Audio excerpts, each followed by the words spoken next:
Varahi silks వారి grand festive celebrations పొందండి 10,000 రూపాయలు ఆపై కొనుగోలుపై బంగారు నాణెం ఉచితంగా.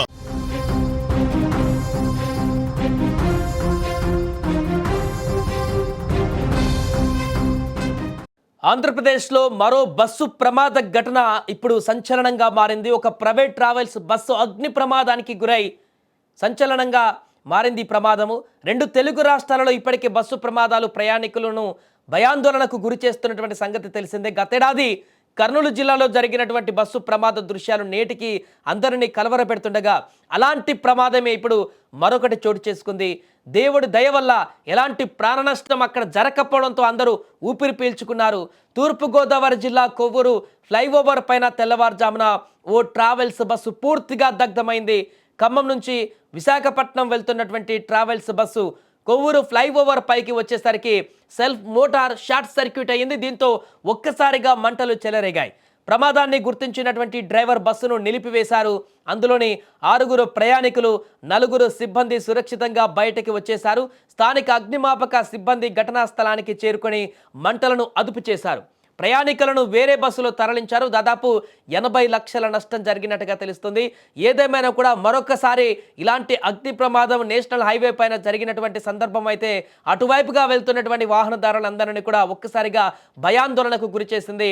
మరలా కర్నూలులో ఏ రకమైనటువంటి అగ్ని ప్రమాదం సంభవించిందో ఆ రకమైనటువంటి దృశ్యాలను కళ్ళ ముందు కట్టేలా చేసింది.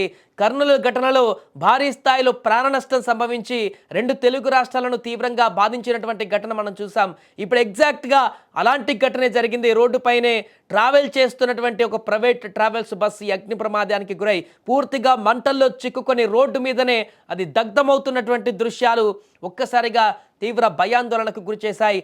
మరలా ఈ ప్రమాదంలో ఎంత నష్టం వాటిల్లింది, ఎంతమంది ప్రయాణికులకు ఏమైంది అనేటువంటి ఒక కలవరపాటు అటువైపు వెళ్తున్నటువంటి వాహనదారులందరికీ కూడా కలిగింది. తెల్లవారుజామున జరిగినటువంటి ఘటన. పెద్దగా వెహికల్స్ కూడా అటువైపుగా ఫ్లోటింగ్ ఉండవు. కానీ వెళ్తున్నటువంటి వాహనదారులు మాత్రం ఆ బస్సు ప్రమాద ఘటనను చూసి వెంటనే అక్కడ ఆగారు.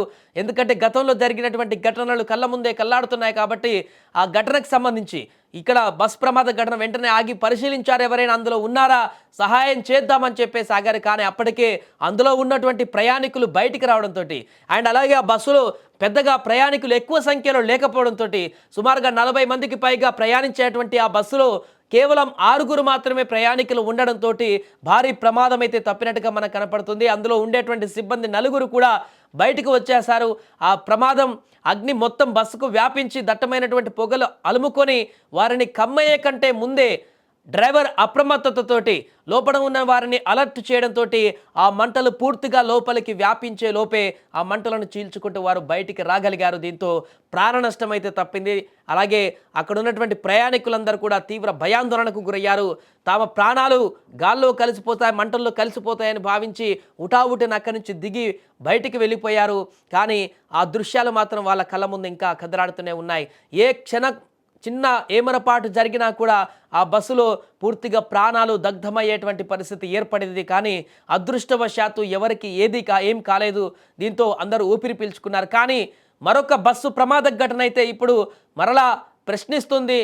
బస్సు ప్రయాణాలకు సంబంధించి, ముఖ్యంగా ప్రైవేట్ ట్రావెల్స్లో బస్సు ప్రయాణాలకు సంబంధించి ఎంతవరకు శ్రేయస్కరం, బస్సు ప్రమాదాలు వరుసగా ఎందుకు కొనసాగుతున్నాయి, రోడ్డు మీద వెళ్తున్నటువంటి సందర్భంలో నేషనల్ హైవేలో దూర ప్రయాణాలు కొనసాగిస్తున్నటువంటి సందర్భంలోనే ఇలాంటి అగ్ని ప్రమాదాలు చోటు చేసుకోవడానికి గల కారణాలేంటి, ఎందుకు బస్సులలో ఇలాంటి మెయింటెనెన్స్ ఉండట్లేదు, అగ్ని ప్రమాదాలే ఎందుకు ఎక్కువ జరుగుతున్నాయనే దానికి సంబంధించినటువంటి పూర్తి స్థాయి దర్యాప్తు అయితే కొనసాగించాల్సిన అవసరం ఉంది. చూడండి, ఎక్కడా కూడా ఈ అగ్ని ప్రమాద ఘటనలకు సంబంధించి మ్యాక్సిమం ప్రైవేట్ ట్రావెల్స్ బస్సులే ఉంటాయి. ప్రమాదాలు, యాక్సిడెంట్లు జరగడం ఇతరత్ర అవి వేరే జోనర్ కిందకు వస్తాయి. అగ్ని ప్రమాదాలు తనంతట తాను ఆ బస్సుకు తనకు తానే అగ్ని ప్రమాదానికి గురయ్యేటువంటి సందర్భాలు మాత్రం, ఆ ప్రమాదాలు మాత్రం కేవలం ప్రైవేట్ ట్రావెల్స్ బస్సులోనే వస్తున్నటువంటి సందర్భం. ఎందుకు ప్రైవేట్ ట్రావెల్స్ బస్సుల్లో ఈ రకమైనటువంటి పరిస్థితి ఎందుకు వస్తుంది? దాంట్లో ఇంజన్ ప్రాబ్లమ్స్ ఉంటున్నాయా, లేకుంటే పార్ట్స్ వేరే బిగిస్తున్నారా, లేకుంటే మెయింటెనెన్స్ సరిగా చేయట్లేదా, దేని కారణం చేత అగ్ని ప్రమాదాలు ఎక్కువగా ప్రైవేట్ ట్రావెల్స్ బస్కే వస్తున్నాయి, సంభవిస్తున్నాయి అనేది కూడా ఇప్పుడు ప్రశ్నిస్తున్నటువంటి పరిస్థితి అయితే ఏర్పడింది. ఏదేమైనా కూడా ఒక భారీ ప్రమాద ఘటన నుంచి అయితే ఈరోజు ఎవరు ప్రాణాలు పోకపోవడంతో, ఎవరి ప్రాణాలు కూడా పోకపోవడంతో అయితే అందరూ కొంత ఊపిరి పీల్చుకున్నారు. ఇలాంటి ఘటన పట్ల ఒక్కసారిగా మరలా ఇప్పుడు ఈ యొక్క ఘటన వైరల్గా మారింది. అగ్ని ప్రమాద ఘటన అనగానే దీనికి సంబంధించిన విజువల్స్ కూడా ఇప్పుడు సోషల్ మీడియాలో వైరల్గా మారుతున్నాయి.